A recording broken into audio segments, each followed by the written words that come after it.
Hello students, welcome to my nurture. मैं हूं कृष्णा। कैसे हैं आप सब लोग? मस्त, बढ़िया। तो चलिए स्टार्ट करते हैं आज हम लोग फार्मास्यूटिकल केमिस्ट्री का चैप्टर नंबर 2 का लेक्चर नंबर 10, जो कि ग्राविमेट्रिक एनालिसिस है और ये लास्ट टॉपिक है इसका। ठीक है ना, काफी लंबा हो गया, कोई बात नहीं। टॉपिक था तो पढ़ना तो था ही हम लोगों को। तो ग्राविमेट्रिक एनालिसिस स्टार्ट करते हैं। तो देखो यहाँ वर्ड पकड़ लो, एक क्या है, मैट्रिक का मतलब क्या होता है, मेजरमेंट, और ग्रेविटी, ग्रेविटी से ग्रेवी वर्ड आ गया है ना। ग्रेविटी होगी तो ग्रेविटी होने की वजह से हमारे अंदर क्या आता है, वजन आ जाता है ना, वजन, भार। जब ग्रेविटी खींचती है तो हमारे अंदर क्या पैदा हो जाता है, वजन। तो यहाँ पे सारा खेल मास का रहेगा, ठीक है ना। यहाँ पर पीछे जो अब तक हम लोगों ने पढ़े वो वॉल्यूम का खेल था सारा, वहां वॉल्यूम मेजर करते थे और वॉल्यूम की हेल्प से अपनी कैलकुलेशन करते थे सारी की सारी। यहां पर हम लोग क्या करेंगे, डायरेक्ट मास को मेजर कर लेंगे। ठीक है, हमको कुछ भी एक्स्ट्रा करने की जरूरत नहीं पड़ेगी, पूरा टाइट्रेशन वाली लंबी चौड़ी प्रोसेस करने की जरूरत नहीं पड़ेगी। बड़ा सिंपल सा रहता है यहाँ पर। देखो पहले समझा दूं थोड़ा सा मैं क्या खेल रहने वाला है। यहाँ पर हमारे पास जो सीन होने वाला है वो कुछ ऐसा रहेगा। सिंपल सी बात क्या रहने वाली है यहाँ पर, आओ समझ लें पहले सिंपल सी बात। तो देखो सिंपल सी बात क्या है, मेरे पास क्या रहेगा, एक बीकर रहेगा। ठीक है, इस बीकर में मैं अपना एक क्या लूंगा, केमिकल कंपाउंड ले लूंगा।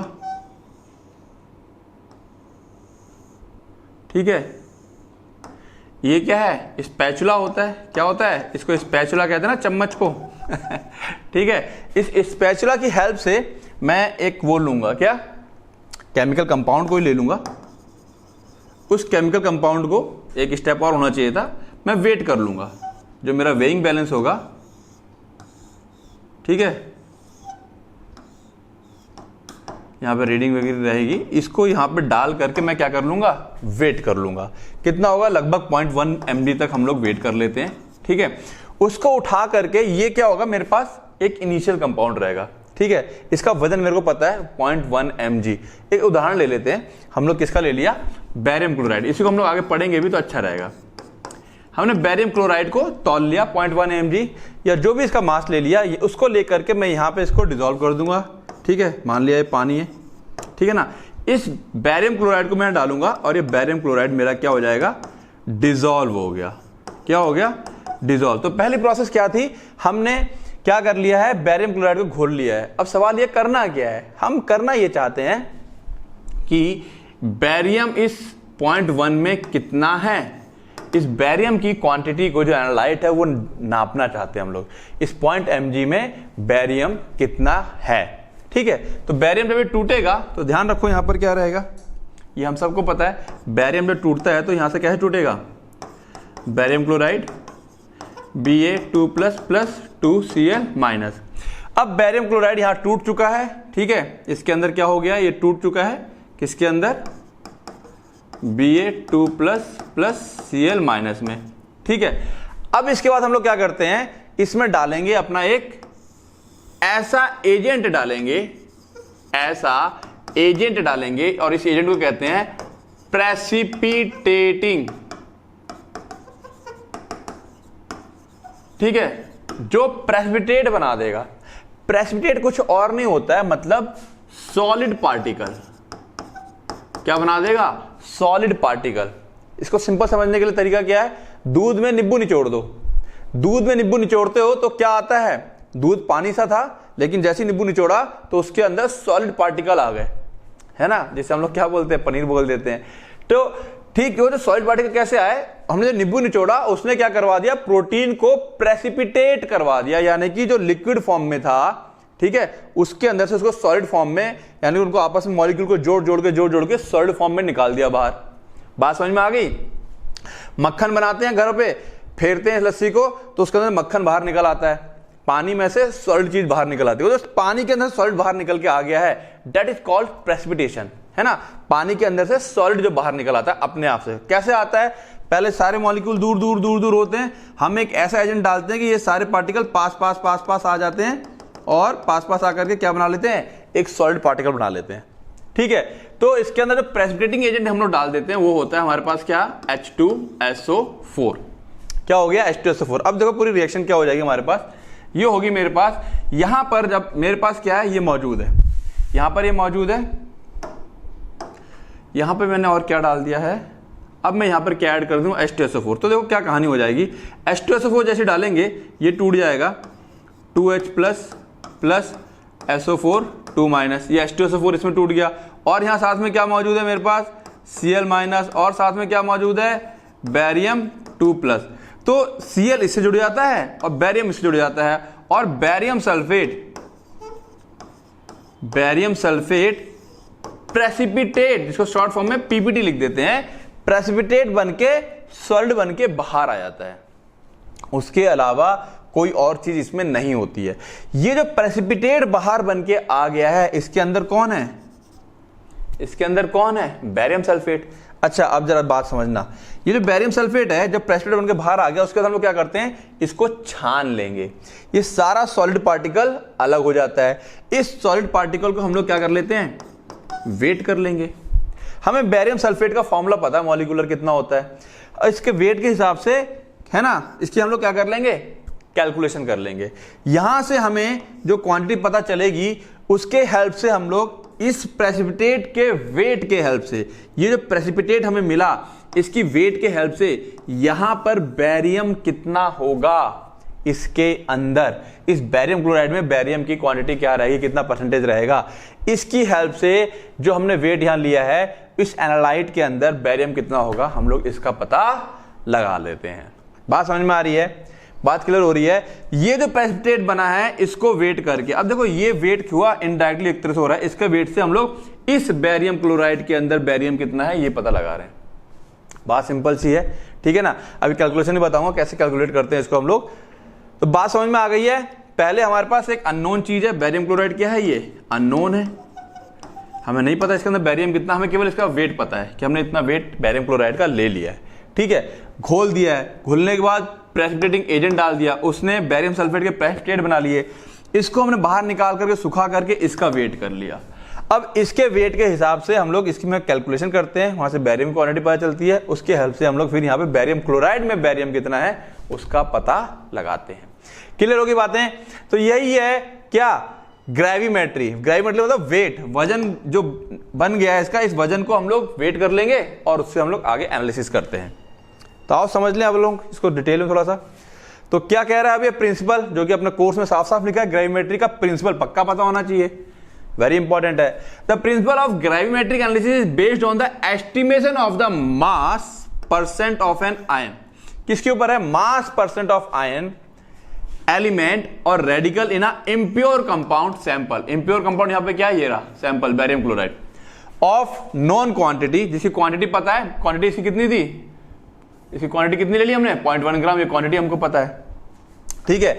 Estimation of the mass percent of an ion element radical in an impure compound, ये इम्प्योर कंपाउंड हो गया, sample of a known quantity by determining the mass of the same ion, by determining the mass. इसके अंदर हम पता लगाते हैं किस तरीके से, by determining the mass of same ion in a pure compound. ये जो प्रेसिपिटेट बन के आ गया ये प्योर होता है, ध्यान रखना ये कैसा होता है, प्योरेस्ट फॉर्म में होता है ये अपना, इसके अंदर कोई मिलावट नहीं होगा, ठीक है ना, प्रेसिपिटेट फॉर्म। यानी सिंपल सी बात वो ये कहना चाह रहा है, हम यहां पे जो प्रेसिपिटेट बनाया है इसकी हेल्प से इस एनालाइट के अंदर, इसको इम्प्योर बोल दिया गया है, इसके अंदर बेरियम आयन की क्वांटिटी कितनी होगी, ठीक है, उसका हम लोग एनालाइज करते हैं। In order to determine the mass, the ion of interest जिसको हम निकालना चाहते हैं, needs to be completely isolated, ठीक है। अगर हम मास इसका कैलकुलेट करना चाहते हैं तो पूरा का पूरा बेरियम जो है वो प्रेसिपिटेट होके, यानी कि पूरा बाहर आ जाना चाहिए, कुछ भी यहां पे छूटना नहीं चाहिए। This isolation of ion is done with the help of precipitation. ये जो उसके अंदर से हम आयन को बाहर निकाल रहे हैं, क्योंकि हमें यही तो आयन चाहिए, इस आयन को तो बाहर निकालना है, इस आयन को बाहर निकालने के लिए हम लोग किसका इस्तेमाल करते हैं, प्रेसिपिटेटिंग एजेंट का, जो कि यहां पर क्या है, H2SO4 है। बात समझ में आ गई, okay. This isolation of ion done with the help of precipitation. Common steps followed in the gravimetric analysis are. Common steps क्या होते हैं इसमें, preparation of the solution by using the known weight of the sample analyte. हम एक sample तैयार करेंगे, हमें यहां पर एनालाइट का नोन वेट पता है, डालेंगे, घोल लेंगे, सैंपल तैयार हो गया। क्लियर, आगे आते हैं। Separation of the desired ion element radical in pure form by various separation method. कई सारे सेपरेशन के मेथड हैं, ठीक है, कई सारे सेपरेशन के मेथड हैं।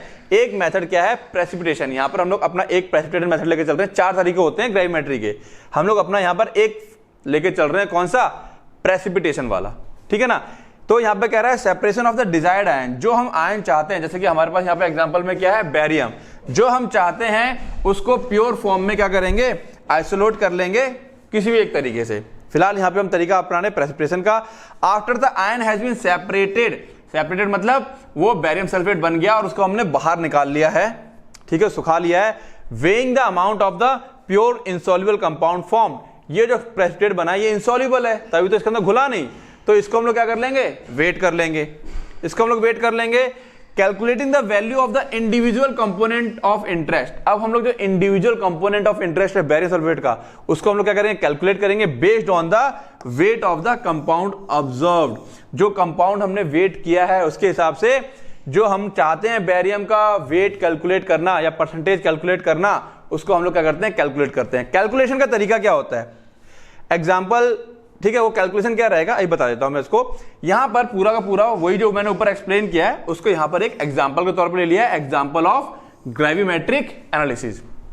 ये सारी बातें प्रिंसिपल के अंदर आ जाएंगी तुम्हारी, ठीक है ना, अगर प्रिंसिपल आता है। अगर ये प्रिंसिपल आएगा तो कम से कम 2 से 3 नंबर के अंदर आ जाएगा, ठीक है ना। 2 नंबर में आता तो ये लिखना पड़ेगा इतना। अब एक एग्जाम्पल दे दो, यहां पर क्या दे दो, एग्जाम्पल। वही सारी कहानी, बैरियम क्लोराइड एनालाइट हो गया, H2SO4 प्रेसिपिटेटिंग एजेंट हो गया, बैरियम सल्फेट प्रेसिपिटेट हो गया, ये HCl पड़ा रहेगा अपना, हमें इससे कोई मतलब नहीं है, ठीक है। तो वही सारी बातें बोल रहा है, देखो यहां पर, in order to determine the amount of barium present in the known sample of barium chloride, यहां पर बैरियम कितना है, उसका अमाउंट कितना है, उसको जानने के लिए इसका हमें वेट पता है। Barium chloride solution of unknown volume can be treated with sulphuric acid to form insoluble complex of barium sulphate. तो उसको जानने के लिए हम लोग क्या करेंगे, पहले उसको H2SO4 के साथ ट्रीट कराएंगे, जिससे कि एक इनसॉल्युबल कॉम्प्लेक्स, ये इनसॉल्युबल कॉम्प्लेक्स कुछ और नहीं है, प्रेसिपिटेट है। ये जो इनसॉल्युबल कॉम्प्लेक्स है इसी को हम लोग क्या बोलते हैं, प्रेसिपिटेटेड, डिसॉल्व नहीं हो रहे ना, घुलते नहीं है। This barium sulfate can later be used to estimate the amount of barium in the precipitate and subsequently, ये जो बैरियम सल्फेट हमारा आया है, यहाँ पे आ गया है बैरियम सल्फेट, ठीक है ना, कैन बी लेटर, बाद में यूज किया जाता है to estimate the amount of barium, ठीक है। अब मान लो यहाँ पे हमें इसका मॉलिक्यूलर मास तो पता ही है, इसका कुछ वेट आ जाएगा, उसके वेट से हम यहाँ पे कितना बैरियम है उसका अंदाजा लग जाएगा हमको। अरे पता है ना, जैसे मान लो मैं कह रहा हूं मेरे पास एक उदाहरण लेते हैं, जैसे कि मैं कह रहा हूं मेरे पास 4 ग्राम हाइड्रोजन है, क्या है, 4 ग्राम हाइड्रोजन है, तो बैरियम कितना होगा, इसका वेट अगर मेरे को पता है, ठीक है, या मैं कह रहा हूं मेरे पास सपोज 48 ग्राम H2O है, तो इसके अंदर हाइड्रोजन कितनी होगी पता चल जाएगी मेरे को पता है ना, ये कितना रहता है, 1:8 में होता है। हाइड्रोजन 2 ग्राम होता है तो ऑक्सीजन कितना होता है, 16 ग्राम, यानी कि 1:8 में रहता है, यानी कि 48 ग्राम को हम लोग 1:8 में डिवाइड कर लेंगे। मैथमेटिकल कैलकुलेशन है, यहाँ पे अभी हमको जरूरत नहीं है उसकी। तो कह रहा है this barium sulphate can later be used to estimate the amount of barium, जो अमाउंट ऑफ बैरियम था उसको हम एस्टिमेट कर लेंगे, ठीक है। एंड सब्सिक्वेंटली, और बाद में डिटरमाइन द बैरियम्स मास, बैरियम का मास परसेंट इन बैरियम क्लोराइड, और इसकी हेल्प से हम बैरियम का मास परसेंट यहां कितना होगा, 0.1 ग्राम जो हमने लिया है, ठीक है, यहां पर जो हमने 0.1 ग्राम ले लिया था, इस 0.1 ग्राम में बैरियम का मास परसेंट कितना होगा वो कैलकुलेट हो जाता है हमारा। बात समझ में आ रही है, ठीक है, आगे आते हैं। It is important to note that while choosing the precipitating agent it should be such that it forms a pure insoluble complex। precipitating agent ऐसा होना चाहिए कि वो प्योर कॉम्प्लेक्स बनाए बैरियम के साथ, कुछ और ना बनाए, ठीक है। With the component of interest, component of interest मतलब जिसको हम लोग निकालना चाह रहे हैं, and can be easily filtered, और उसको हम लोग इजीली फिल्टर कर सकें, छान ले आसानी से, ये नहीं कि छानने में भी दिक्कत हो रही है। अब देखो कैलकुलेशन मेथड क्या है, परसेंटेज ऑफ एनालाइट, ये कहां निकालना है हमें, बैरियम क्लोराइड में निकालना है, परसेंटेज ऑफ एनालाइट, तो क्या रहेगा, weight of precipitate into gravimetric factor. अब क्या होता है ग्रेविमेट्रिक फैक्टर, अभी देख लेंगे हम लोग, अपॉन वेट ऑफ सैंपल। तो वेट ऑफ प्रेसिपिटेट यानी कि ऊपर क्या आ जाएगा हमारे पास, यहां पर बैरियम सल्फेट का मास, वेट ऑफ सैंपल कितना था नीचे 0.1 ग्राम आ जाएगा, ग्रेविमेट्रिक फैक्टर लगा देंगे, इनटू 100 कर देंगे, हमारा आंसर आ जाएगा। अब ग्रेविमेट्रिक फैक्टर कैसे आएगा, ग्रेविमेट्रिक फैक्टर कैसा आएगा, atomic mass of ion, element और रेडिकल, ठीक है, जो आयन हम निकालना चाहते हैं, जो एलिमेंट हम निकालना चाहते हैं, जो रेडिकल निकालना चाहते हैं, उसका atomic mass upon molecular mass of precipitate form, molecular mass of precipitate form. देखो यहां समझ में आएगा। इस वाले एग्जांपल में देखिए जो हमारा एग्जांपल चल रहा है, तो atomic mass of barium 2+ ion और molecular mass of barium sulphate, इसका इतना होता है, इसका इतना होता है, कैलकुलेट करेंगे तो ये आ गया मेरे पास। इस वाली कैलकुलेशन के लिए ग्रेविमेट्रिक फैक्टर ये आ गया। बात समझ में आ रही है? क्लियर है? इस तरीके से हम लोग इसको कैलकुलेट कर लेते हैं। क्लियर? अब आगे आते हैं, स्टेप देख लें। जो मैंने बातें यहां बोली पहले पेज में, है ना, पहले पेज में मैंने यहां बोली, ये ऊपर ये एक तो लिखा भी है मैंने एग्जांपल, यहां पे बातें भी लिखी हैं, प्लस यहां पे जो मैंने ये जो भी कुछ एक्सप्लेन किया है, इन सब को, यही सब क्या है हमारा, दो ही चीजें हमको यहां पढ़नी है। एक क्या है प्रिंसिपल और दूसरा क्या मेथड। तो ये सारा मेथड क्या है, प्रेसिपिटेशन मेथड को हम लोग एक्सप्लेन कर रहे हैं। किसको एक्सप्लेन कर रहे हैं? प्रेसिपिटेशन मेथड को। तो देखो क्या रहेगा, टेक द सैंपल एनालाइट, जिसको हमें जांचना है उसको लेंगे, and place it in a weighing बोतल। एक वेइंग बोतल होती है जिसके अंदर हम लोग क्या करते हैं, सैंपल को तौलते हैं, इसके अंदर रख लेंगे विद नो लिड ऑन, उसके ऊपर कोई लिड नहीं रखेंगे। Let the sample in the weighing bottle dry in an oven, lid खोल देंगे और उसे एक ओवन में रख देंगे जिससे कि अंदर का सारा मॉइस्चर हट जाए। ठीक है, later cool it in desiccator, बाद में इसको डेसिकेटर में हम लोग ठंडा करेंगे। ठीक है, इसके अंदर सैंपल रहेगा। अब क्या कह रहा है, ये वेइंग बोतल होती है, दिखा दिया मैंने जिनको नहीं पता है। After the sample has been completely dried and cooled, take the known quantity of sample and dissolve it in water. अब हम लोग क्या करेंगे, इसके अंदर हम सुखा लिया, अपना हमारा सैंपल पूरा फ्रेश तैयार हो गया है, उसमें से हम लोग नोन क्वांटिटी लेकर के पानी में घोल लेंगे उसे। इसके अंदर जो सैंपल था उसको लेकर के पानी में घोल लिया। The most commonly applied method is precipitation, सबसे कॉमन मेथड कौन सा होता है, प्रेसिपिटेशन, उसी हम लोग यहाँ बात कर रहे हैं। अब क्या करेंगे, पानी के अंदर घुल चुका है, यानी कि हमारी प्रोसेस यहां तक हो गई है, हमने इसके अंदर क्या डाल दिया है, बेरियम क्लोराइड जा चुका है। अब हम इसमें क्या ऐड करेंगे, प्रेसिपिटेटिंग एजेंट डालेंगे to the solution of the sample such that it will form an insoluble complex. ठीक है ना, जो ये जो प्रेसिपिटेटिंग एजेंट है ये इनसॉल्युबल कॉम्प्लेक्स बना लेगा with the ion of interest. Ion of interest मतलब जो आयन हम लोग चाहते हैं, यहां पे हम लोग क्या चाहते हैं, बैरियम। तो प्रेसिपिटेटिंग एजेंट इस बैरियम के साथ क्या बना लेगा, प्रेसिपिटेट बना लेगा, and leave the rest in the solution soluble state. अब बाकी सबको सॉल्युबल स्टेट में छोड़ देगा, यानी कि सब घुला हुआ रहेगा बाद बाकी। ऑप्शनली एक काम हम लोग कर सकते हैं, जरूरी नहीं है, ऑप्शन है हमारे पास, करें चाहे ना करें। द सॉल्यूशन, अब ये जो यहां पर हम लोग डाल चुके हैं ना, देखो होता क्या है, यहां पर क्या है, बैरियम के साथ सल्फेट मिलके क्या बन गया है, बैरियम सल्फेट। अब बैरियम सल्फेट के बहुत छोटे छोटे छोटे है ना, हम लोग यहां पर क्या डाल दिए थे, H2SO4। बैरियम सल्फेट बहुत छोटे छोटे से प्रेसिपिटेट है। अब जितना छोटा प्रेसिपिटेट होगा, मतलब पाउडर फॉर्म में रहेगा सॉलिड अगर, तो छानने में बड़ी दिक्कत होती है। तो हम चाहते हैं ये सब आपस में मिलके ना बड़े बड़े ऐसे बड़े बड़े दाने जैसे बन जाएं, बाद में छानने में आसानी रहेगी। ठीक है, तो वही कह रहा है, ये ऑप्शनल है। The solution can also be heated to increase the size of the insoluble complex. हम इसको हीट कर सकते हैं। हीट करने से क्या होता है, प्रोसेस फास्ट होती है और ये आपस में चिपक जाते हैं जितना भी सॉलिड बना होता है, और बड़े बड़े मास के टुकड़ों में दिखाई देने लगता है। ठीक है, for the ease of filtration, इससे क्या होगा, हमारा फिल्टर आसानी से हो जाता है। और ये जो हम लोग साइज बड़ा कर रहे हैं, हीट दे करके छोटे छोटे पार्टिकल आपस में जुड़ के एक बड़ा साइज बना ले रहे हैं, इसको हम लोग एक नाम दिए हैं, उसको हम लोग क्या बोलते हैं, डाइजेशन। ठीक है, इसको हम लोग क्या बोलते हैं, डाइजेशन बोलते हैं। ठीक है, in order to test if the digestion has achieved completion. अब हमें यह देखना है कि डाइजेशन पूरा कंप्लीट हो गया है, यानी कि अब प्रेसिपिटेशन तो नहीं हो रहा कहीं। अब उसके बाद हम लोग क्या करेंगे, add a few drops of the precipitating agent and check if the insoluble complex is still being formed at the tip of the drop. अब हम लोग क्या करेंगे, यहां पर एक वो ले लेंगे, हमें चेक करना है क्या पूरा खत्म हो गया प्रेसिपिटेशन। H2SO4 की एक बूंद डालेंगे, ये रही एक बूंद। अब जैसे ही ये बूंद यहां अंदर जाएगी, ठीक है, तो हमें इसके टिप पर देखना है, यानी कि इसको छोड़ दो, हम टिप की बात यहां कर ले। जैसे ही ये यहां टच करेगी बूंद, हमें यहां नोटिस करना है यहां पे किसी टाइप का कोई प्रेसिपिटेशन तो नहीं हो रहा है। ठीक है, अगर किसी टाइप का प्रेसिपिटेशन हो रहा है, इसका मतलब अभी प्रेसिपिटेशन चल रही है। हमने डाला, कोई प्रेसिपिटेशन जरा सा भी नजर नहीं आया हमको, इसका मतलब प्रेसिपिटेशन हमारी पूरी हो चुकी है। तो टिप ऑफ द ड्रॉप, ठीक है, हम लोग ड्रॉप के टिप पर देख रहे हैं। इन ऑर्डर कह रहा है, in order to test if the digestion has achieved completion, क्या वो कंप्लीट हो गया है। Add a few drops of the precipitating agent and check if the insoluble complex, insoluble complex यहां पर क्या है, precipitate, is still being formed, क्या वो अभी बन रहा है at the tip of the drop. The reason for performing this step is to ensure that all the ions of the interest present in the sample have been precipitated. ये step इसलिए करना चाहते हैं ताकि हम लोग, the reason of performing this step, ये step क्यों करना चाहते हैं हम लोग, क्यों चेक करना चाहते हैं, ताकि हम सुनिश्चित हो सकें कि जितना भी बेरियम आयन था वो सारा प्रेजेंट था उसके अंदर, वो सारा का सारा प्रेसिपिटेट हो चुका है और नथिंग इज लेफ्ट बिहाइंड, और एक भी बेरियम आयन पीछे नहीं बचा है।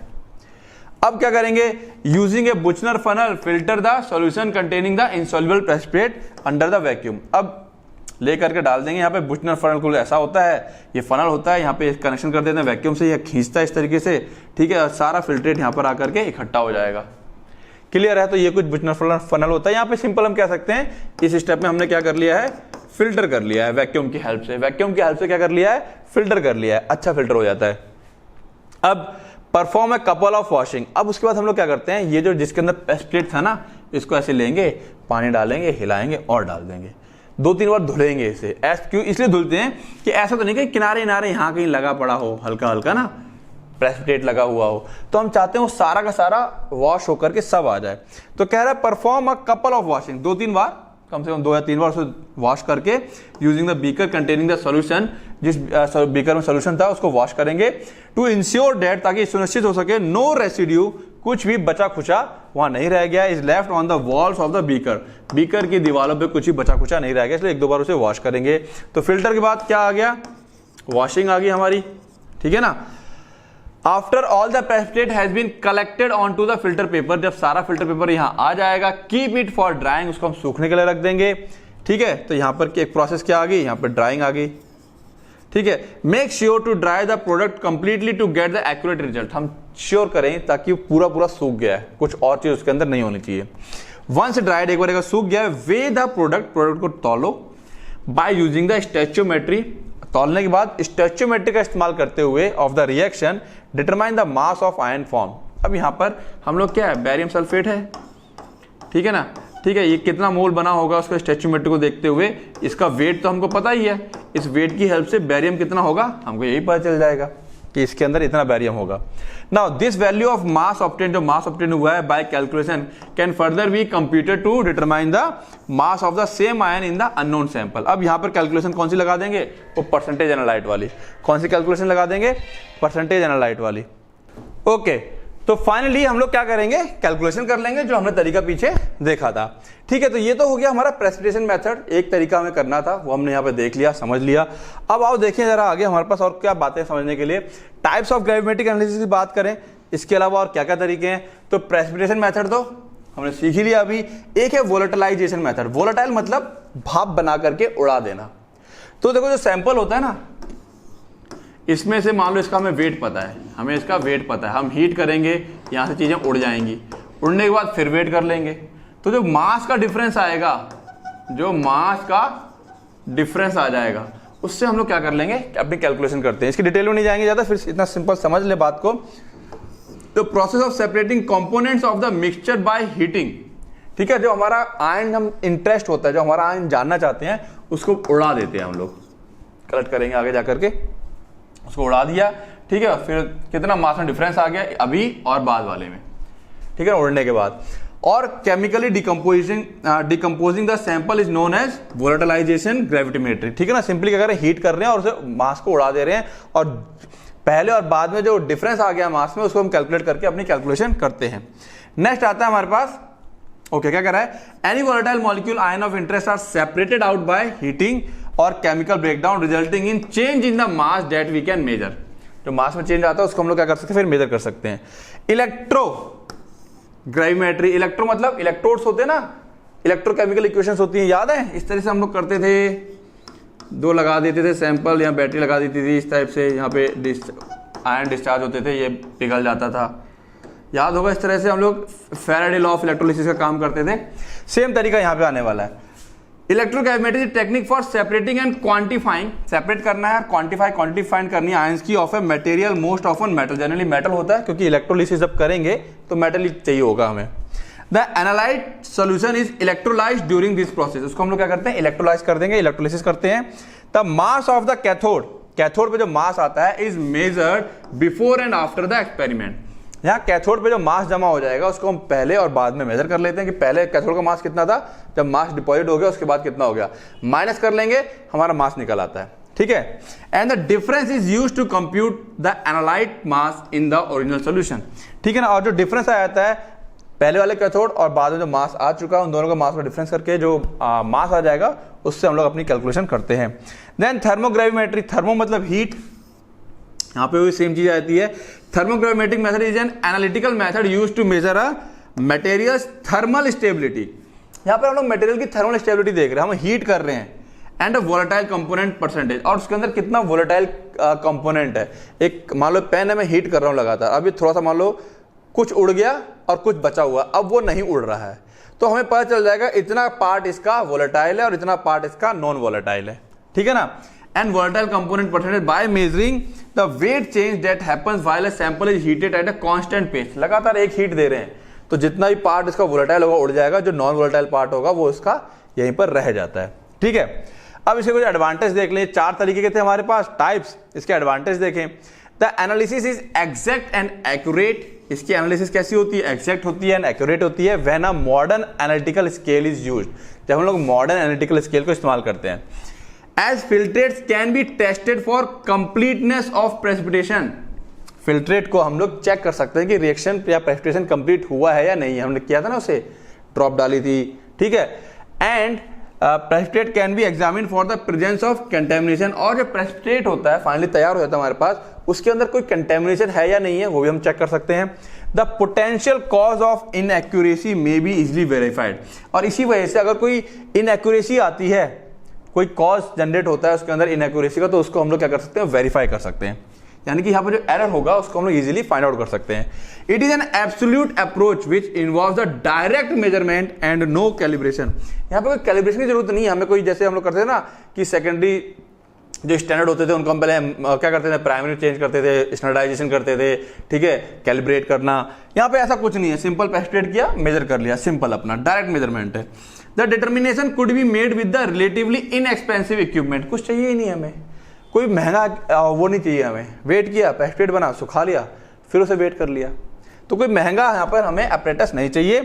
It can also be use to calculate the atomic masses of numerous elements with 6 figure accuracy, atomic mass तक कैलकुलेट कर सकते हैं इसकी हेल्प से हम लोग। ठीक है ना, कैसे करते हैं नॉट इन कोर्स, तो उसके बारे में डिस्कस नहीं करेंगे।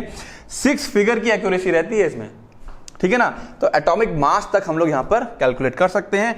It has limited space for mistake, यहाँ पे मिस्टेक होने के बहुत कम चांस हैं, and does not need a set of rules for computing the unknown substance. ऐसा कोई रूल नहीं है, मतलब कोई है ना कोई खास चीज एकदम सेट कर देगी इसी तरीके से करो तो ऐसा होता है, किया फटाफट किया, सिंपल तरीका है, बहुत ज्यादा पेचीदा तरीका नहीं है। डिसएडवांटेज क्या है, वेरी टाइम कंज्यूमिंग है मेथड, है ना, टाइम काफी लगता है इसमें। Gravimetric analysis can enable analysis of single element और a restricted set of element at a time, एक सिंगल एलिमेंट एक टाइम पे करता है, एक साथ कई सारे नहीं करेगा। ठीक है, या कुछ ही ऐसे हैं जिनके ऊपर हम इसको अप्लाई कर सकते हैं, सबके ऊपर अप्लाई नहीं कर सकते हैं। Techniques are frequently intricate and a slight blunder in a method, है ना, एक छोटा स्लाइड ब्लंडर, छोटी सी कहीं मिस्टेक कर दी तो जो हमारा रिजल्ट आएगा वो डिजास्टर हो जाएगा, बहुत बेकार हो जाएगा। Gravimetric analysis is based on mass measurement, ये मास मेजरमेंट के ऊपर बेस्ड है। ठीक है ना कहीं ये इसका एक डिसएडवांटेज भी है। ठीक है ना, तो एडवांटेज डिसएडवांटेज बात समझ में आ गई। अब इसको हम एक चीज समझ ले जो वेरी इंपॉर्टेंट है, क्वेश्चन यहां से उठेगा कि आखिर ग्राविमेट्रिक में वॉल्यूमेट्रिक में डिफरेंस क्या है। ठीक है, तो पहला डिफरेंस तो पता ही है, यहाँ मास का खेल होता है, वेरी सिंपल, यहाँ किसका खेल है, मास का, यहाँ वॉल्यूम का खेल है। ठीक है, the amount of analyte is determined by its mass, जो एनालाइट का अमाउंट होता है उसके मास से डिटरमाइन करते हैं। The amount of analyte is determined by its volume.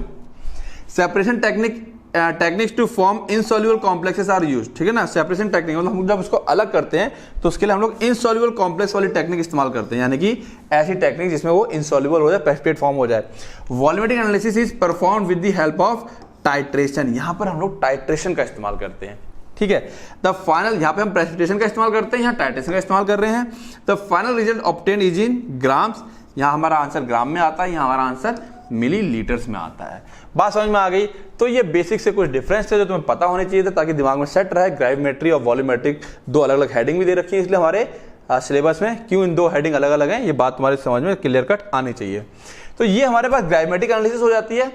अब हम लोग देख लेते हैं अपना माइंड नर्चर ऐप की एनालिसिस, है ना, कि वो ऐप किस तरीके से आप लोगों के लिए हेल्पफुल है, किस तरीके से वो बच्चों की हेल्प करता है और किस तरीके से वहां पर आप और हम डायरेक्टली लाइव क्लासेस में जुड़ते हैं और पढ़ाई करते हैं ना। तो किस तरीके से ऐप आप लोगों को एग्जिट एग्जाम और डी फार्मा के एग्जाम में हेल्प करेगा, आओ जानते हैं। तो आओ जानते हैं अपने माइंड नर्चर ऐप के बारे में। तो यस, हमारे चैनल का जो नाम है माइंड नर्चर, उसी के नाम से अब ऐप आ चुका है जो कि गूगल के प्ले स्टोर पे मौजूद है। ठीक है, लेक्चर के लिंक में भी उसका डिस्क्रिप्शन दे रखा है और चाहो तो डायरेक्ट कहां प्ले स्टोर पे जाकर के उसको डाउनलोड कर सकते हो। ठीक है, अब देखो YouTube पर लेक्चर्स एंड नोट्स YouTube पर भी अवेलेबल है फ्री ऑफ कॉस्ट, है ना। जब मैं पहले से ही पढ़ा रहा था ये, तो मैंने बच्चों से प्रॉमिस किया था कि लेक्चर और नोट्स जैसे डाल रहा हूं मैं YouTube पर ठीक वैसे डालता रहूंगा, कोई चेंज नहीं आएगा। जितने लेक्चर मेरे ऐप में होंगे, जितने नोट्स मेरे ऐप में होंगे, उतने लेक्चर और नोट्स आपको YouTube पर भी मिलेगा। बट क्या चीज आपको YouTube पर नहीं मिलेगी, वो चीज है 1 मार्क्स क्वेश्चन की प्रैक्टिस, जो 1 मार्क्स इंपॉर्टेंट क्वेश्चन होंगे। ठीक है ना, 1 मार्क्स क्वेश्चन में बेसिकली तुम्हारे पास क्या आते हैं, MCQ और फिल इन द ब्लैंक्स। ठीक है ना, ये तुम्हारे अब नए जो पैटर्न है उसमें नया एग्जाम पैटर्न है। ठीक है ना, उसमें MCQ fill in the blanks आ रहे हैं, दोनों मिलाकर के 10 नंबर के ये आते हैं, 10 नंबर के ये आते हैं।